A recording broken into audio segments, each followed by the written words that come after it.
to have to get the most bang out of their investments for home improvements. Who doesn't, right? We all do. We're human. We want the most amount of money for what we can get, of course. And particularly, this comes towards home improvements on our home, right? Hi, this is Cindy of the Cindy D team, and I want to talk to you about home improvements. How do we update our home? What are some of the most best return on our investments in it, right? I get this question all the time from my buyers when I'm working with them, sellers as we're getting ready to prepare to put their home on the market, and then many of my long-term clients who've been in their home for years, and they go to me, Cindy, what should I be doing to my home to help keep its value up?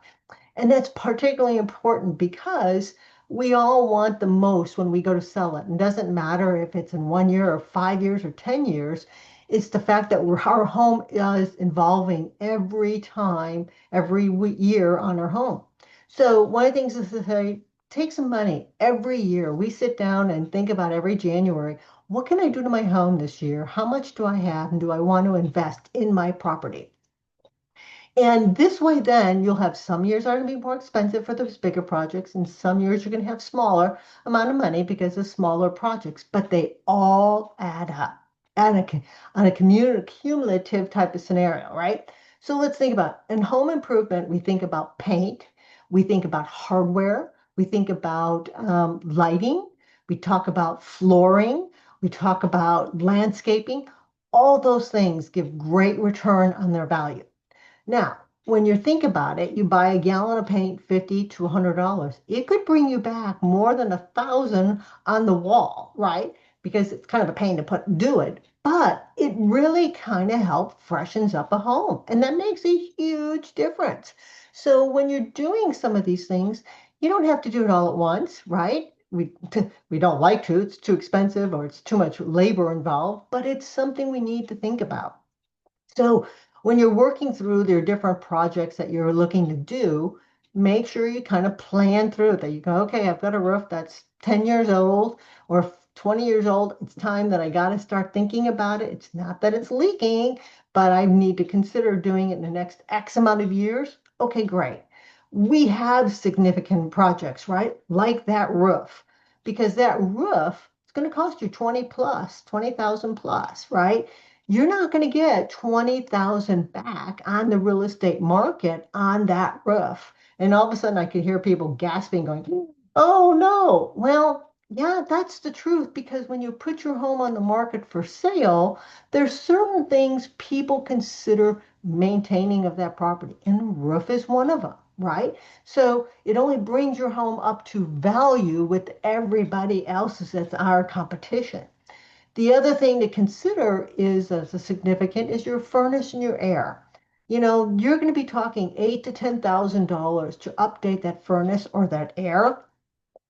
And yes, it's a lot of money, but there's a couple things that it does. One, you are now going to benefit as the term that you're in the house by having a higher efficient furnace and air conditioner, which can help lower your utilities, right? Who wouldn't want that? Do you get all that money back? No, unfortunately, don't, because it's also one of those things that people consider a maintaining type of item. A new water heater can be 3,000 depending on who's getting it done and all the other things that go with it. You don't always get back that money, but keep in mind, there are a lot of other things that you can get a return on your money. I have this cost versus value report, and that I've talked about with you. And we look at things on here of what can you get back on a return on your money. And one of them is really incredible is to think about is putting a new entry door. They say it costs about $2,200, $2,500 to get it back. They think you can get almost 150% back on its return on investment. I would say probably 130, maybe 150, depending on your home, depending on a lot of other things. But yes, that makes a difference. And that's not a humongous expense. Putting new garage doors on. Oh, we hate that, don't we? They're $4,000 to $5,000 to put on, but yes, they can help insulate your garage a little better. You get to enjoy the benefit of that. They're not as noisy and squeaky and all the other things, and they make your home look incredible from the front. And they also say in this cost versus value report that you could get almost 150% back on that. I again say probably a little bit less than that, but it depends on the market, depends on a lot of things to think about. Okay. Doing minor updates to your kitchen. Your kitchen and your baths are the two most important rooms of a house, right? Everybody feels like having a fabulous kitchen, like I'm here, is important. So having the new hardware on them, new lighting in the kitchen makes all the difference in the world. You're going to get your return on investment on those type of things.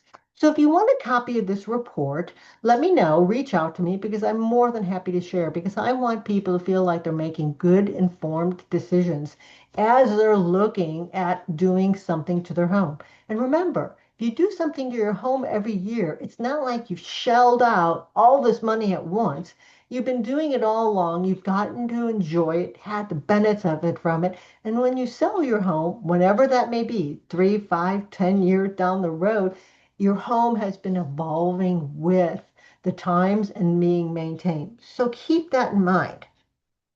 So as that, I want people, as I said, to make good informed decisions. So when you're thinking about doing a home and project, improvement project, call me, you reach out to me somehow. I'm happy to help answer any questions and get you a copy of this report.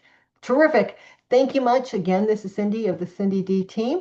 And please, if you like this information, please subscribe to this channel because I put out new videos all the time. Hey, it's Cindy DICianni. And listen, if you don't follow this channel, there's a good chance that you'll never see me again. I consistently put out helpful content for those who are currently in the real estate market. This information can be extremely helpful for you when you're buying and selling needs. So be sure you like and subscribe here. Most important, leave a comment to let us know if you find this video helpful for you. We are here to help in the Kansas City, Johnson County area, and we'll always love your thoughts and questions. Follow now, and then we'll see you at our next helpful video.